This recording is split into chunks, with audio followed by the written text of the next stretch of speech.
them. So the Arameans were afraid to help the Ammonites anymore. 2 Samuel 11. In the spring, at the time when kings go off to war, David sent Joab out with the king's men and the whole Israelite army. They destroyed the Ammonites and besieged Rabbah. But David remained in Jerusalem. One evening David got up from his bed and walked around on the roof of the palace. From the roof he saw a woman bathing. The woman was very beautiful, and David sent someone to find out about her. The man said, "Isn't this Bathsheba, the daughter of Eliam the wife of Uriah the Hittite?" Then David sent messengers to get her. She came to him, and he slept with her. She had purified herself from her uncleanness. Then she went back home. The woman conceived and sent word to David, saying, "I am pregnant."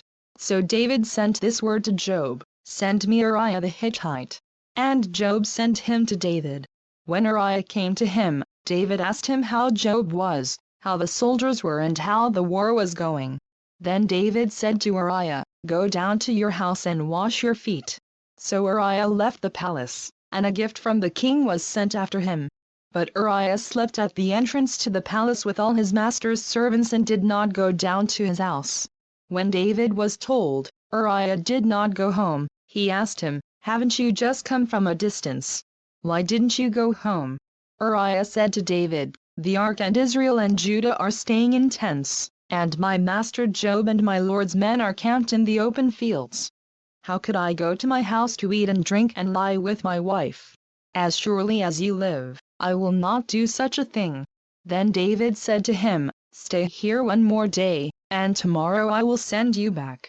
So Uriah remained in Jerusalem that day and the next. At David's invitation, he ate and drank with him, and David made him drunk. But in the evening Uriah went out to sleep on his bed among his master's servants. He did not go home. In the morning David wrote a letter to Joab and sent it with Uriah. In it he wrote, "Put Uriah in the front line where the fighting is fiercest. Then withdraw from him so he will be struck down and die."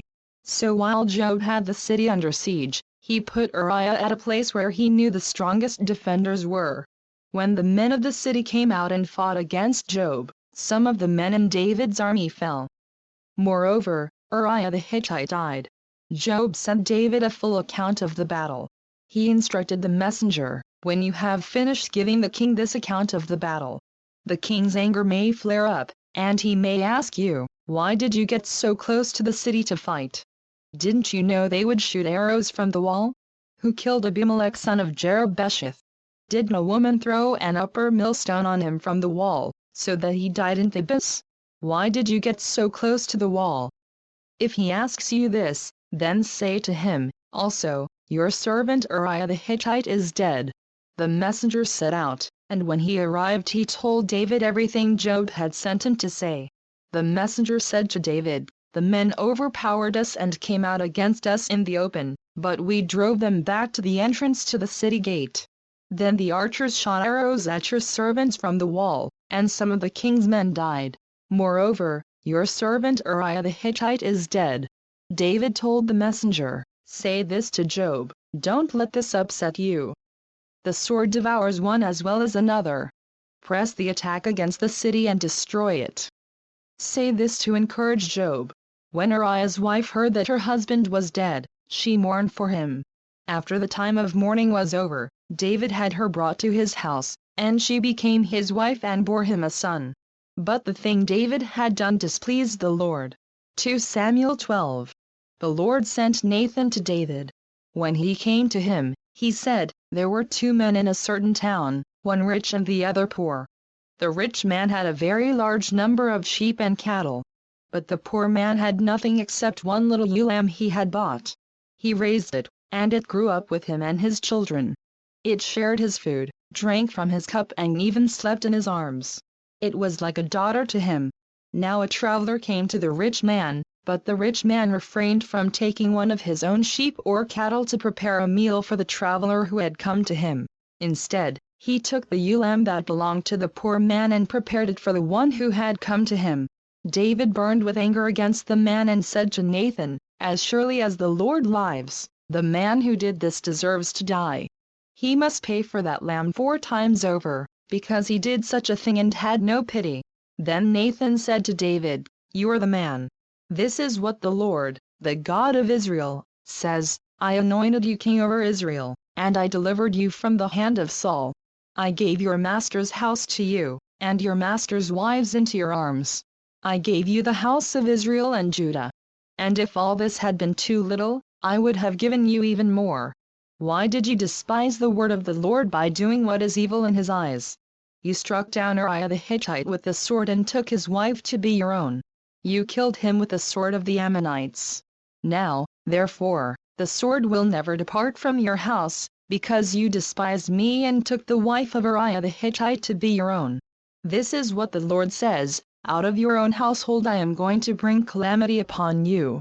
Before your very eyes I will take your wives and give them to one who is close to you, and he will lie with your wives in broad daylight.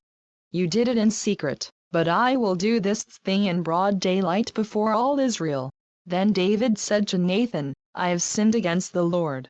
Nathan replied, "The Lord has taken away your sin. You are not going to die. But because by doing this you have made the enemies of the Lord show utter contempt, the son born to you will die." After Nathan had gone home, the Lord struck the child that Uriah's wife had borne to David, and he became ill. David pleaded with God for the child. He fasted and went into his house and spent the nights lying on the ground. The elders of his household stood beside him to get him up from the ground, but he refused, and he would not eat any food with them. On the seventh day the child died. David's servants were afraid to tell him that the child was dead, for they thought, while the child was still living, we spoke to David but he would not listen to us. How can we tell him the child is dead? He may do something desperate. David noticed that his servants were whispering among themselves and he realized the child was dead. "Is the child dead?" he asked. "Yes," they replied, "he is dead." Then David got up from the ground. After he had washed, put on lotions and changed his clothes, he went into the house of the Lord and worshipped. Then he went to his own house, and at his request they served him food, and he ate. His servants asked him, "Why are you acting this way? While the child was alive, you fasted and wept, but now that the child is dead, you get up and eat." He answered, "While the child was still alive, I fasted and wept. I thought, who knows? The Lord may be gracious to me and let the child live. But now that he is dead, why should I fast? Can I bring him back again? I will go to him, but he will not return to me." Then David comforted his wife Bathsheba, and he went to her and lay with her. She gave birth to a son, and they named him Solomon. The Lord loved him. And because the Lord loved him, he sent word through Nathan the prophet to name him Jedediah. Meanwhile Job fought against Rabbah of the Ammonites and captured the royal citadel. Job then sent messengers to David, saying, "I have fought against Rabbah and taken its water supply. Now muster the rest of the troops and besiege the city and capture it. Otherwise I will take the city, and it will be named after me." So David mustered the entire army and went to Rabbah, and attacked and captured it. He took the crown from the head of their king. Its weight was a talent of gold, and it was set with precious stones, and it was placed on David's head. He took a great quantity of plunder from the city, and brought out the people who were there, consigning them to labor with saws and with iron picks and axes, and he made them work at brick-making. He did this to all the Ammonite towns. Then David and his entire army returned to Jerusalem. 2 Samuel 13. In the course of time, Amnon son of David fell in love with Tamar, the beautiful sister of Absalom son of David. Amnon became frustrated to the point of illness on account of his sister Tamar, for she was a virgin, and it seemed impossible for him to do anything to her. Now Amnon had a friend named Jonadab son of Shimeah, David's brother. Jonadab was a very shrewd man. He asked Amnon, "Why do you, the king's son, look so haggard morning after morning? Won't you tell me?" Amnon said to him, "I'm in love with Tamar, my brother Absalom's sister." "Go to bed and pretend to be ill," Jonadab said. "When your father comes to see you, say to him, 'I would like my sister Tamar to come and give me something to eat. Let her prepare the food in my sight so I may watch her and then eat it from her hand.'" So Amnon lay down and pretended to be ill. When the king came to see him, Amnon said to him, I would like my sister Tamar to come and make some special bread in my sight, so I may eat from her hand. David sent word to Tamar at the palace, Go to the house of your brother Amnon and prepare some food for him. So Tamar went to the house of her brother Amnon, who was lying down. She took some dough, kneaded it, made the bread in his sight and baked it. Then she took the pan and served him the bread, but he refused to eat. Send everyone out of here, Amnon said. So everyone left him. Then Amnon said to Tamar, Bring the food here into my bedroom so I may eat from your hand. And Tamar took the bread she had prepared and brought it to her brother Amnon in his bedroom. But when she took it to him to eat, he grabbed her and said, Come to bed with me, my sister. Don't, my brother. She said to him, Don't force me.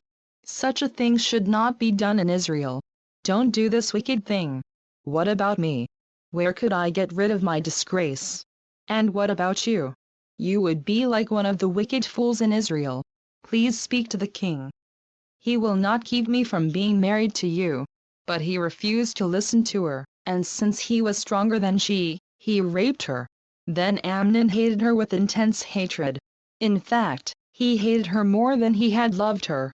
Amnon said to her, Get up and get out. No. She said to him, Sending me away would be a greater wrong than what you have already done to me. But he refused to listen to her. He called his personal servant and said, Get this woman out of here and bolt the door after her. So his servant put her out and bolted the door after her. She was wearing a richly ornamented robe, for this was the kind of garment the virgin daughters of the king wore. Tamar put ashes on her head and tore the ornamented robe she was wearing. She put her hand on her head and went away, weeping aloud as she went. Her brother Absalom said to her, Has that Amnon, your brother, been with you? Be quiet now, my sister. He is your brother. Don't take this thing to heart. And Tamar lived in her brother Absalom's house, a desolate woman. When King David heard all this, he was furious. Absalom never said a word to Amnon, either good or bad. He hated Amnon because he had disgraced his sister Tamar. 2 years later, when Absalom's sheep shearers were at Baal-Hazor near the border of Ephraim, he invited all the king's sons to come there. Absalom went to the king and said, Your servant has had shearers come. Will the king and his officials please join me? No, my son, the king replied. All of us should not go. We would only be a burden to you. Although Absalom urged him, he still refused to go, but gave him his blessing. Then Absalom said, If not, please let my brother Amnon come with us. The king asked him, Why should he go with you? But Absalom urged him, so he sent with him Amnon and the rest of the king's sons. Absalom ordered his men, Listen. When Amnon is in high spirits from drinking wine and I say to you, Strike Amnon down, then kill him. Don't be afraid. Have not I given you this order? Be strong and brave. So Absalom's men did to Amnon what Absalom had ordered. Then all the king's sons got up, mounted their mules and fled. While they were on their way, the report came to David, Absalom has struck down all the king's sons. Not one of them is left. The king stood up, tore his clothes and lay down on the ground. And all his servants stood by with their clothes torn. But Jonadab son of Shimeah, David's brother, said, My lord should not think that they killed all the princes. Only Amnon is dead. This has been Absalom's expressed intention ever since the day Amnon raped his sister Tamar. My lord the king should not be concerned about the report that all the king's sons are dead. Only Amnon is dead. Meanwhile, Absalom had fled. Now the man standing watch looked up and saw many people on the road west of him, coming down the side of the hill. The watchman went and told the king, I see men in the direction of Horonaim, on the side of the hill.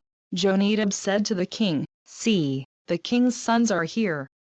It has happened just as your servant said. As he finished speaking, the king's sons came in, wailing loudly. The king too, and all his servants wept very bitterly. Absalom fled and went to Talmai son of Ammihud, the king of Geshur. But King David mourned for his son every day. After Absalom fled and went to Geshur, He stayed there 3 years. And the spirit of the king longed to go to Absalom, for he was consoled concerning Amnon's death. 2 Samuel 14. Job son of Zeruiah knew that the king's heart longed for Absalom. So Job sent someone to Tekoa and had a wise woman brought from there. He said to her, "Pretend you are in mourning. Dress in mourning clothes, and don't use any cosmetic lotions. Act like a woman who has spent many days grieving for the dead. Then go to the king and speak these words to him." And Job put the words in her mouth. When the woman from Tekoa went to the king, she fell with her face to the ground to pay him honor, and she said, "Help me, O king." The king asked her, "What is troubling you?" She said, "I am indeed a widow. My husband is dead. I, your servant, had 2 sons. They got into a fight with each other in the field, and no one was there to separate them. One struck the other and killed him. Now the whole clan has risen up against your servant. They say, 'Hand over the one who struck his brother down, so that we may put him to death for the life of his brother whom he killed. Then we will get rid of the heir as well.' They would put out the only burning coal I have left, leaving my husband neither name nor descendant on the face of the earth." The king said to the woman, "Go home, and I will issue an order in your behalf." But the woman from Tekoa said to him, "My lord the king, let the blame rest on me and on my father's family, and let the king and his throne be without guilt." The king replied, "If anyone says anything to you, bring him to me, and he will not bother you again." She said, "Then let the king invoke the Lord his God to prevent the avenger of blood from adding to the destruction, so that my son will not be destroyed. As surely as the Lord lives," he said, "not one hair of your son's head will fall to the ground." Then the woman said, "Let your servant speak a word to my lord the king." "Speak," he replied. The woman said, "Why then have you devised a thing like this against the people of God? When the king says this, does he not convict himself? For the king has not brought back his banished son? Like water spilled on the ground, which cannot be recovered, so we must die. But God does not take away life. Instead, he devises ways so that a banished person may not remain estranged from him. And now I have come to say this to my lord the king because the people have made me afraid." Your servant thought, "I will speak to the king. Perhaps he will do what his servant asks. Perhaps the king will agree to deliver his servant from the hand of the man who is trying to cut off both me and my son from the inheritance God gave us." And now your servant says, "May the word of my lord the king bring me rest, for my lord the king is like an angel of God in discerning good and evil. May the Lord your God be with you." Then the king said to the woman, "Do not keep from me the answer to what I am going to ask you. Let my lord the king speak." The woman said. The king asked, "Isn't the hand of Job with you in all this?" The woman answered, "As surely as you live, my lord the king, no one can turn to the right or to the left from anything my lord the king says. Yes, it was your servant Job who instructed me to do this and who put all these words into the mouth of your servant. Your servant Job did this to change the present situation. My lord has wisdom like that of an angel of God. He knows everything that happens in the land." The king said to Job, "Very well, I will do it. Go, bring back the young man Absalom."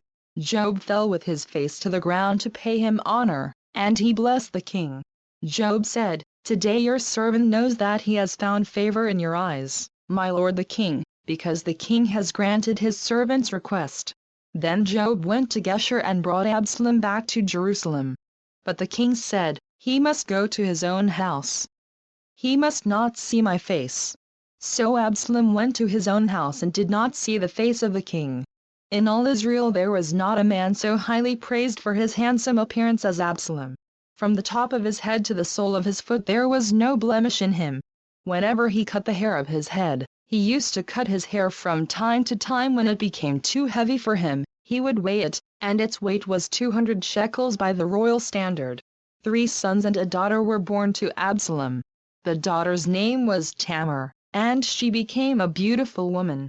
Absalom lived 2 years in Jerusalem without seeing the king's face. Then Absalom sent for Job in order to send him to the king, but Job refused to come to him. So he sent a second time, but he refused to come. Then he said to his servants, "Look, Job's field is next to mine, and he has barley there. Go and set it on fire." So Absalom's servant set the field on fire. Then Job did go to Absalom's house, and he said to him, "Why have your servants set my field on fire?" Absalom said to Job, "Look, I sent word to you and said, 'Come here so I can send you to the king to ask, why have I come from Geshur? It would be better for me if I were still there. Now then, I want to see the king's face, and if I am guilty of anything, let him put me to death.'" So Job went to the king and told him this. Then the king summoned Absalom, and he came in and bowed down with his face to the ground before the king. And the king kissed Absalom. 2 Samuel 15. In the course of time, Absalom provided himself with a chariot and horses and with 50 men to run ahead of him. He would get up early and stand by the side of the road leading to the city gate. Whenever anyone came with a complaint to be placed before the king for a decision, Absalom would call out to him, "What town are you from?" He would answer, "Your servant is from one of the tribes of Israel." Then Absalom would say to him, "Look, your claims are valid and proper, but there is no representative of the king to hear you." And Absalom would add, "If only I were appointed judge in the land. Then everyone who has a complaint or case could come to me and I would see that he gets justice." Also, whenever anyone approached him to bow down before him, Absalom would reach out his hand, take hold of him and kiss him. Absalom behaved in this way toward all the Israelites who came to the king asking for justice, and so he stole the hearts of the men of Israel. At the end of 4 years, Absalom said to the king, "Let me go to Hebron and fulfill a vow I made to the Lord.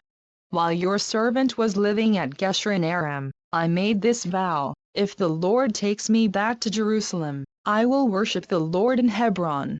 The king said to him, "Go in peace." So he went to Hebron. Then Absalom sent secret messengers throughout the tribes of Israel to say, "As soon as you hear the sound of the trumpets, then say, 'Absalom is king in Hebron.'" 200 men from Jerusalem had accompanied Absalom.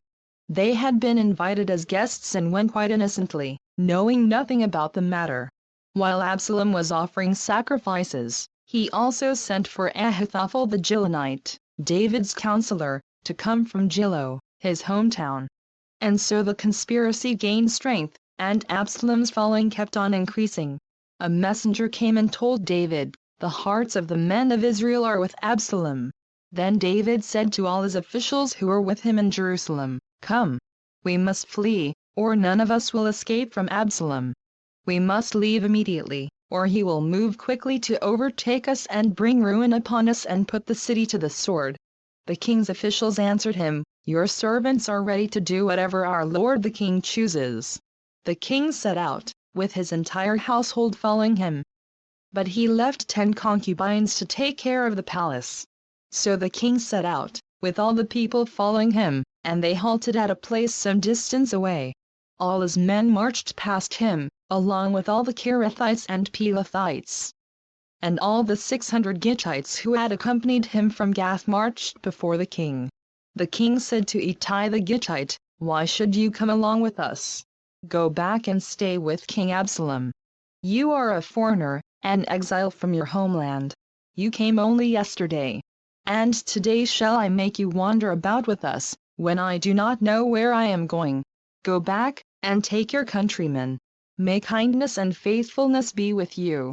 But Ittai replied to the king, "As surely as the Lord lives, and as my lord the king lives, wherever my lord the king may be, whether it means life or death, there will your servant be."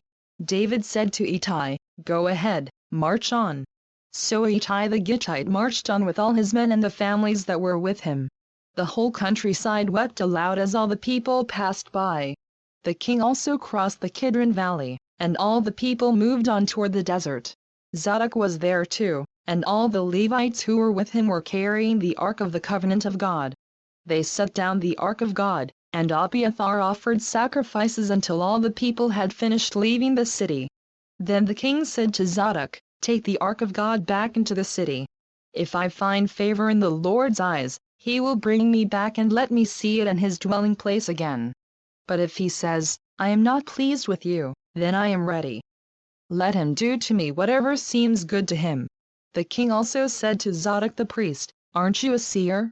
Go back to the city in peace, with your son Ahimaaz and Jonathan son of Abiathar. You and Abiathar take your 2 sons with you. I will wait at the fords in the desert until word comes from you to inform me."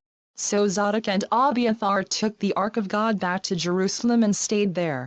But David continued up the Mount of Olives, weeping as he went. His head was covered and he was barefoot. All the people with him covered their heads too and were weeping as they went up. Now David had been told, "Ahithophel is among the conspirators with Absalom." So David prayed, "O Lord, turn Ahithophel's counsel into foolishness." When David arrived at the summit, where people used to worship God, Hushai the Archite was there to meet him, his robe torn and dust on his head. David said to him, "If you go with me, you will be a burden to me. But if you return to the city and say to Absalom, 'I will be your servant, O king. I was your father's servant in the past, but now I will be your servant,' then you can help me by frustrating Ahithophel's advice. Won't the priests Zadok and Abiathar be there with you? Tell them anything you hear in the king's palace. Their 2 sons, Ahimaaz son of Zadok and Jonathan son of Abiathar, are there with them. Send them to me with anything you hear." So David's friend Hushai arrived at Jerusalem as Absalom was entering the city. 2 Samuel 16. When David had gone a short distance beyond the summit, there was Ziba, the steward of Mephibosheth, waiting to meet him. He had a string of donkeys saddled and loaded with 200 loaves of bread, 100 cakes of raisins, 100 cakes of figs and a skin of wine. The king asked Ziba, "Why have you brought these?" Ziba answered, "The donkeys are for the king's household to ride on, the bread and fruit are for the men to eat, and the wine is to refresh those who become exhausted in the desert." The king then asked, "Where is your master's grandson?" Ziba said to him, "He is staying in Jerusalem, because he thinks, 'Today the house of Israel will give me back my grandfather's kingdom.'" Then the king said to Ziba, "All that belonged to Mephibosheth is now yours." "I humbly bow," Ziba said. "May I find favor in your eyes, my lord the king." As King David approached Bahurim, a man from the same clan as Saul's family came out from there.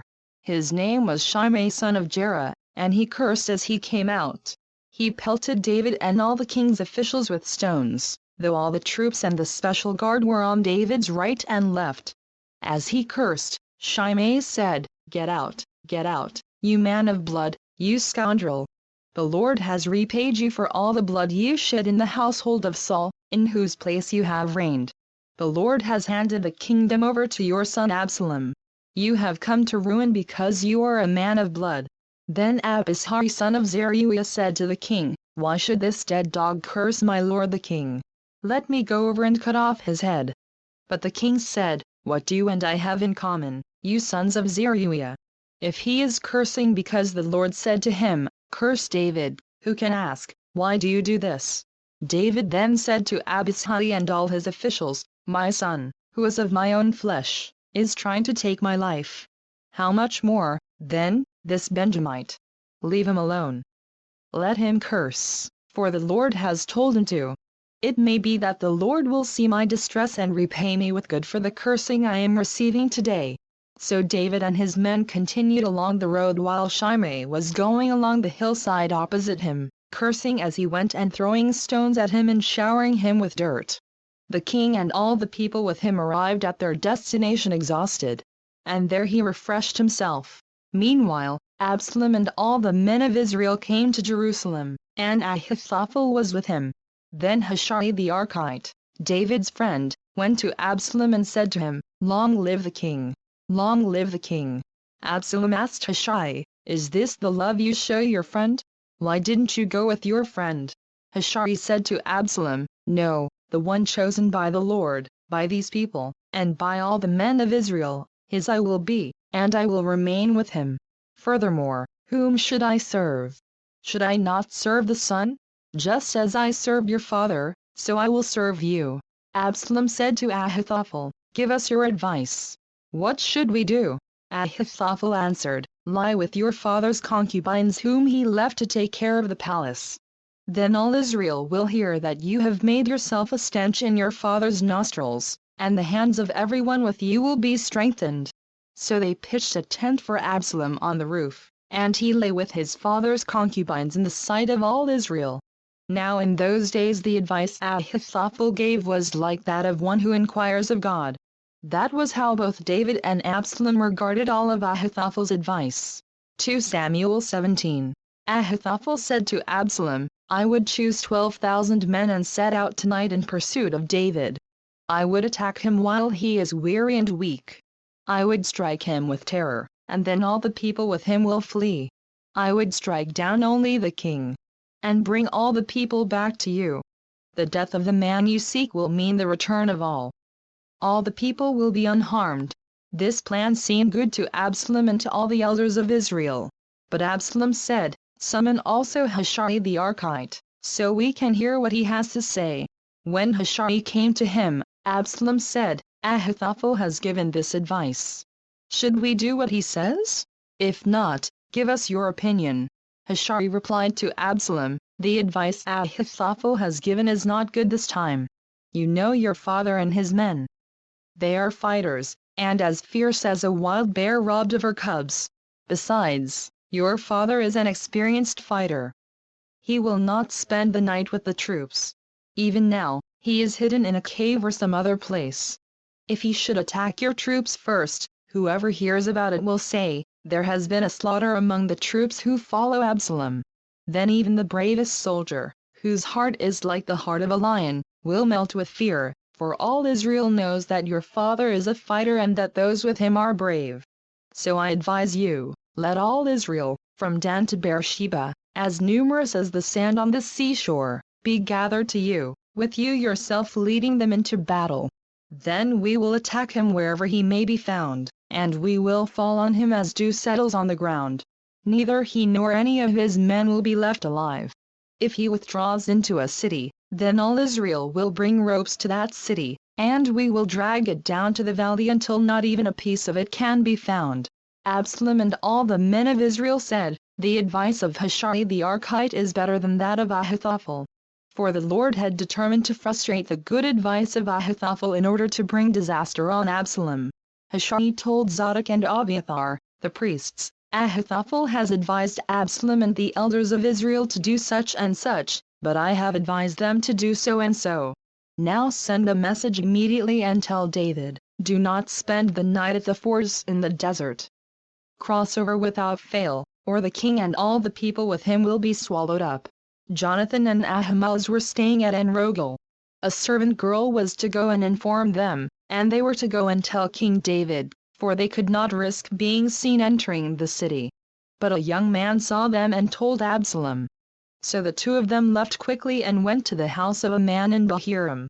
He had a well in his courtyard, and they climbed down into it. His wife took a covering and spread it out over the opening of the well and scattered grain over it. No one knew anything about it.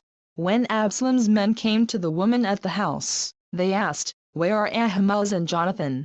The woman answered them, "They crossed over the brook." The men searched but found no one, so they returned to Jerusalem. After the men had gone, the two climbed out of the well and went to inform King David. They said to him, "Set out and cross the river at once. Ahithophel has advised such and such against you." So David and all the people with him set out and crossed the Jordan. By daybreak, no one was left who had not crossed the Jordan. When Ahithophel saw that his advice had not been followed, he saddled his donkey and set out for his house in his hometown. He put his house in order and then hanged himself. So he died and was buried in his father's tomb. David went to Mahanaim, and Absalom crossed the Jordan with all the men of Israel. Absalom had appointed Amasa over the army in place of Joab. Amasa was the son of a man named Jether, an Israelite who had married Abigail, the daughter of Nahash and sister of Zeruiah the mother of Joab. The Israelites and Absalom camped in the land of Gilead. When David came to Mahanaim, Shobi son of Nahash from Rabbah of the Ammonites, and Machir son of Ammiel from Lo-debar, and Barzillai the Gileadite from Rogelim, brought bedding and bowls and articles of pottery. They also brought wheat and barley, flour and roasted grain, beans and lentils, honey and curds, sheep, and cheese from cow's milk for David and his people to eat. For they said, "The people have become hungry and tired and thirsty in the desert." 2 Samuel 18. David mustered the men who were with him and appointed over them commanders of thousands and commanders of hundreds. David sent the troops out, a third under the command of Joab, a third under Joab's brother Abishai son of Zeruiah, and a third under Ittai the Gittite. The king told the troops, "I myself will surely march out with you." But the men said, "You must not go out. If we are forced to flee, they won't care about us. Even if half of us die, they won't care. But you are worth 10,000 of us. It would be better now for you to give us support from the city."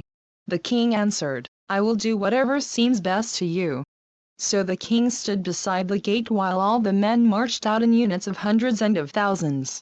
The king commanded Joab, Abishai and Ittai, "Be gentle with the young man Absalom for my sake." And all the troops heard the king giving orders concerning Absalom to each of the commanders. The army marched into the field to fight Israel, and the battle took place in the forest of Ephraim. There the army of Israel was defeated by David's men, and the casualties that day were great, 20,000 men.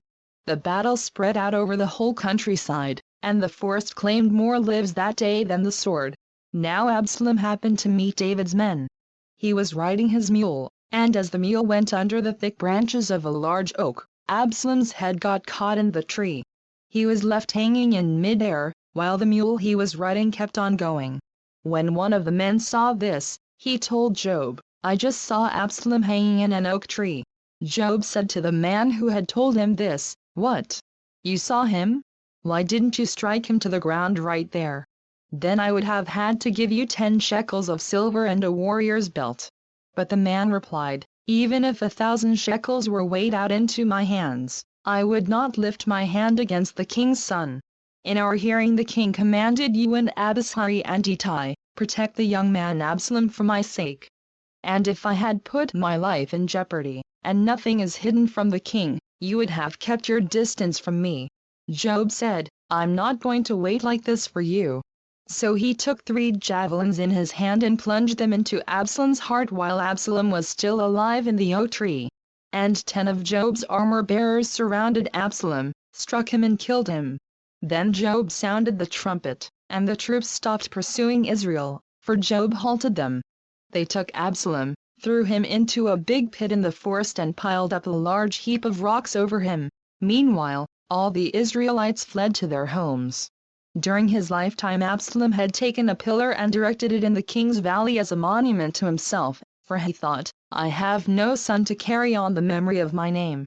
He named the pillar after himself, and it is called Absalom's monument to this day. Now Ahimelech son of Zadok said, "Let me run and take the news to the king that the Lord has delivered him from the hand of his enemies." "You are not the one to take the news today," Joab told him. "You may take the news another time, but you must not do so today, because the king's son is dead." Then Joab said to a Cushite, "Go, tell the king what you have seen." The Cushite bowed down before Joab and ran off. Ahimelech son of Zadok again said to Joab, "Come what may, please let me run behind the Cushite."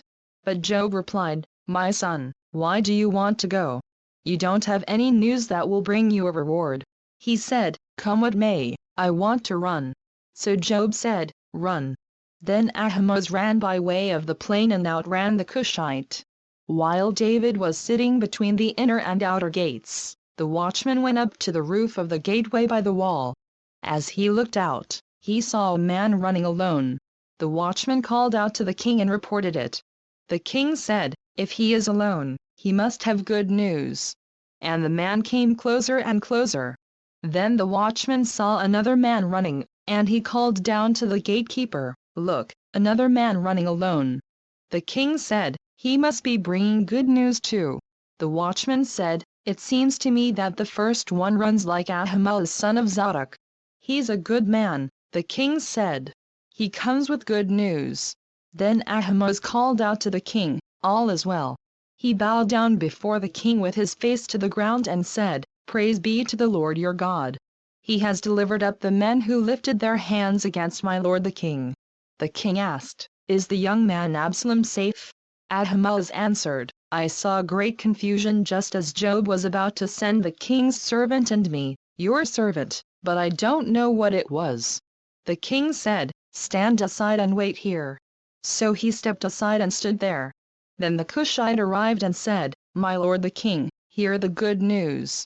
The Lord has delivered you today from all who rose up against you." The king asked the Cushite, "Is the young man Absalom safe?" The Cushite replied, "May the enemies of my lord the king and all who rise up to harm you be like that young man." The king was shaken. He went up to the room over the gateway and wept. As he went, he said, "O my son Absalom! My son Absalom! If only I had died instead of you, O Absalom, my son, my son." 2 Samuel 19. Joab was told, "The king is weeping and mourning for Absalom." And for the whole army the victory that day was turned into mourning, because on that day the troops heard it said, "The king is grieving for his son." The men stole into the city that day as men steal and who are ashamed when they flee from battle. The king covered his face and cried aloud, "O my son Absalom! O Absalom, my son, my son!" Then Joab went into the house to the king and said, "Today you have humiliated all your men, who have just saved your life and the lives of your sons and daughters and the lives of your wives and concubines. You love those who hate you and hate those who love you. You have made it clear today that the commanders and their men mean nothing to you. I see that you would be pleased if Absalom were alive today and all of us were dead. Now go out and encourage your men. I swear by the Lord that if you don't go out, not a man will be left with you by nightfall.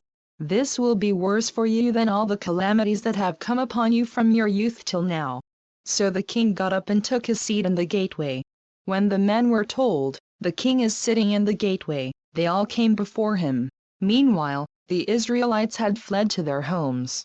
Throughout the tribes of Israel, the people were all arguing with each other, saying, "The king delivered us from the hand of our enemies. He is the one who rescued us from the hand of the Philistines.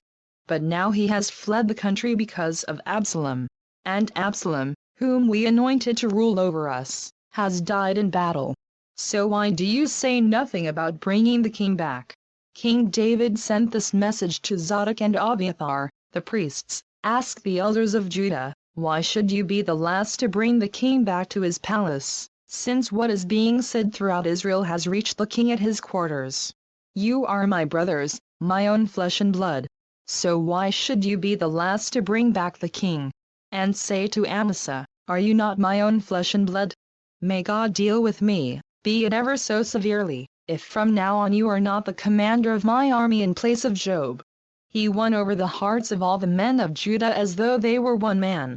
They sent word to the king, "Return, you and all your men." Then the king returned and went as far as the Jordan.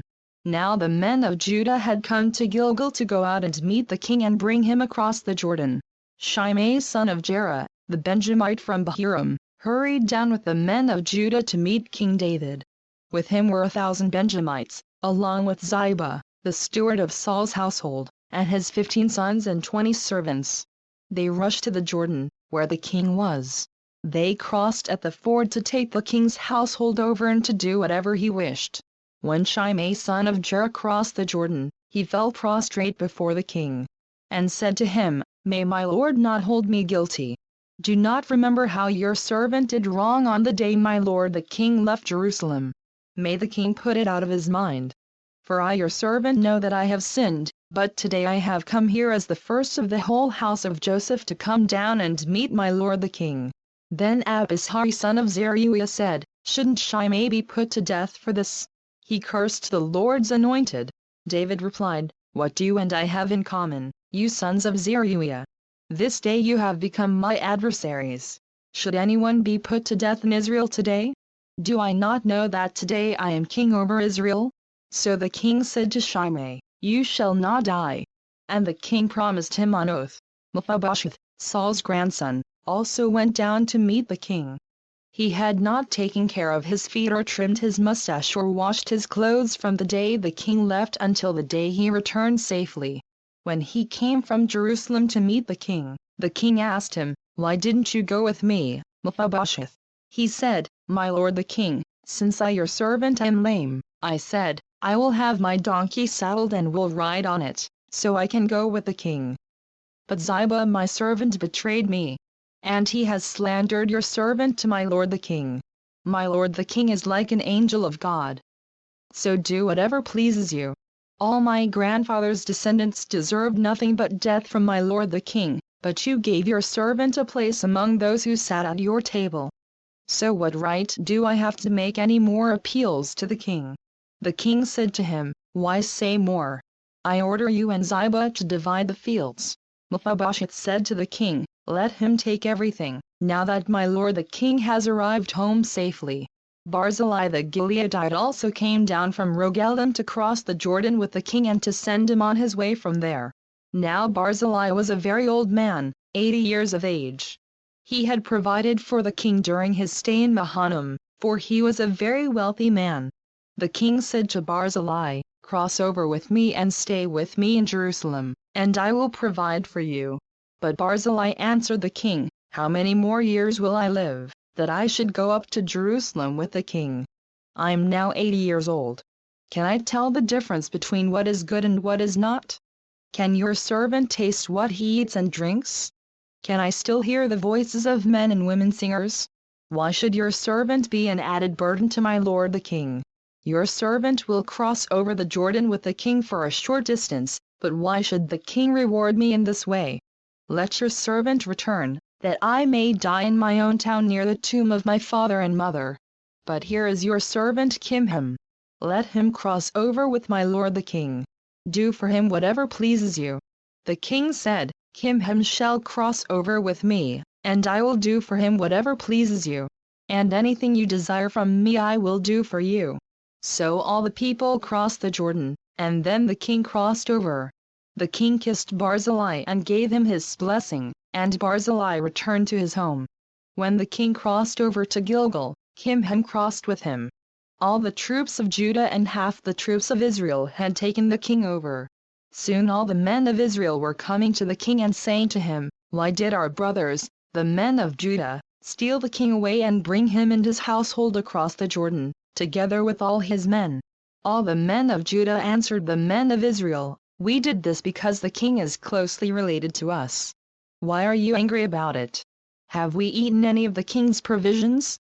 Have we taken anything for ourselves?" Then the men of Israel answered the men of Judah, "We have 10 shares in the king.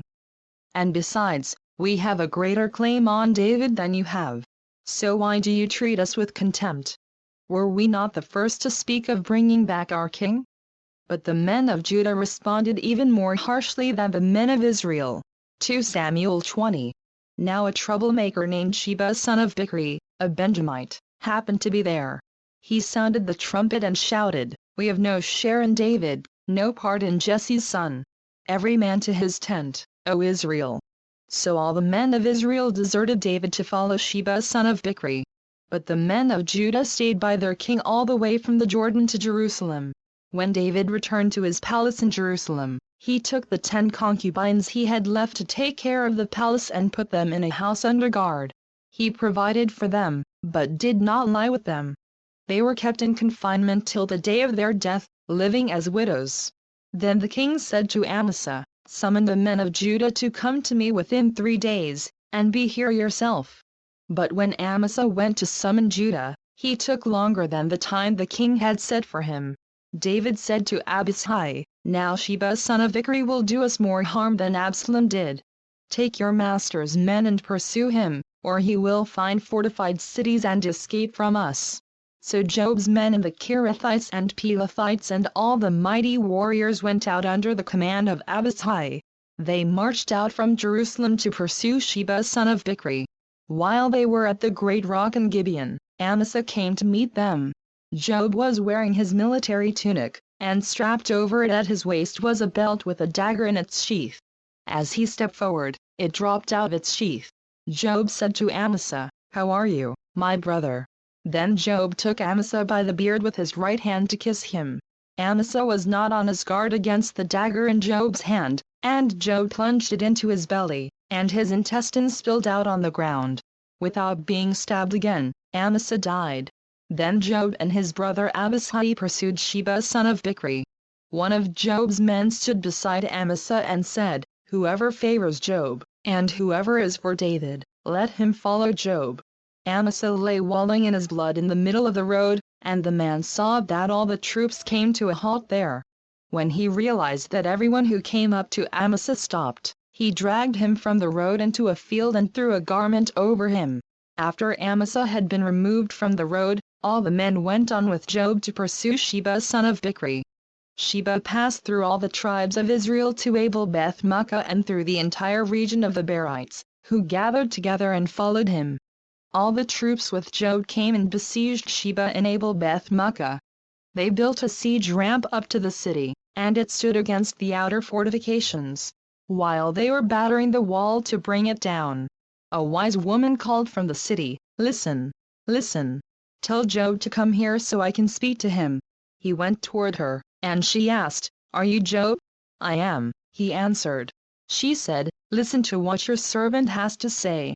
"I'm listening," he said. She continued, "Long ago they used to say, 'Get your answer at Abel,' and that settled it. We are the peaceful and faithful in Israel. You are trying to destroy a city that is a mother in Israel.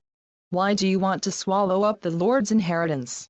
"Far be it from me," Job replied, "far be it from me to swallow up or destroy. That is not the case. A man named Sheba son of Bichri, from the hill country of Ephraim, has lifted up his hand against the king, against David. Hand over this one man, and I'll withdraw from the city." The woman said to Job, "His head will be thrown to you from the wall." Then the woman went to all the people with her wise advice, and they cut off the head of Sheba son of Bichri and threw it to Job. So he sounded the trumpet, and his men dispersed from the city, each returning to his home. And Job went back to the king in Jerusalem. Job was over Israel's entire army. Benaiah son of Jehoiada was over the Kerethites and Pelethites. Adoniram was in charge of forced labor. Jehoshaphat son of Ahilud was recorder. Sheva was secretary. Zadok and Abiathar were priests. And Ira the Jairite was David's priest. 2 Samuel 21. During the reign of David, there was a famine for